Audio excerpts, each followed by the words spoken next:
Театарот Скрп и утеха од 29 април до 1 мај гостуваше кај македонците во Пиринско, Република Бугарија.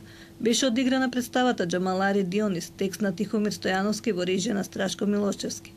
Актерите на овој театар учествуваа на фолклорниот фестивал кој се одржа во Мосомиште во близина на Гоце Делчев со сцени од повеќе представи со учество и на македонците од Егевско со песни и ора. Се повеќе се чувствува зголемената потреба за слободна културна размена со македонската заедница во Пиринско, иако се уште се осеќа страв за настапување во поголемите места како Сандански, Гоце Делчев и слично.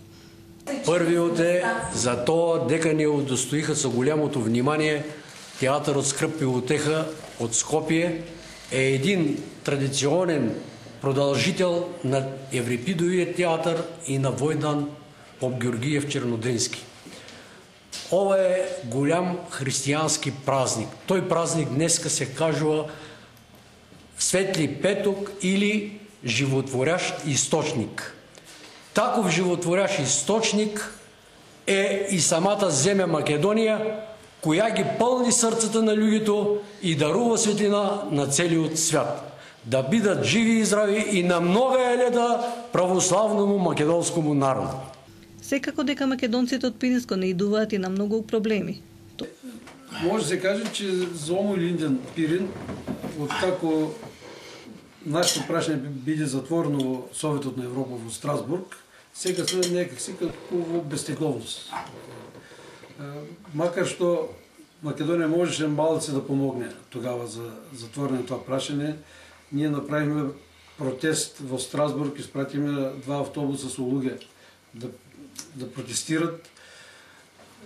Жалко, тој наш протест не беше прифатен од светските држави, јавно стојат многу повеќе интереси, различни од тие што се за нас како малцинство и воопшто како човековите права требало да бидат исполнени.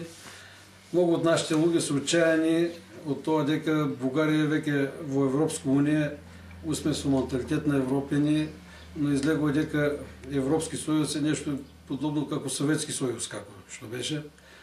Човековите права се само на писмо, само се зборува колку се битни човековите права, како ќе биде, што ќе биде, а де факто воопшто ништо. Театарот Скрп и утеха доби отворени покани за гостување во Кремен, Ново Лески и други места каде живеат македонците во Република Бугарија. И затоа е потребна поголема поддршка за оваа културна мисија и од Министерството за култура на Република Македонија.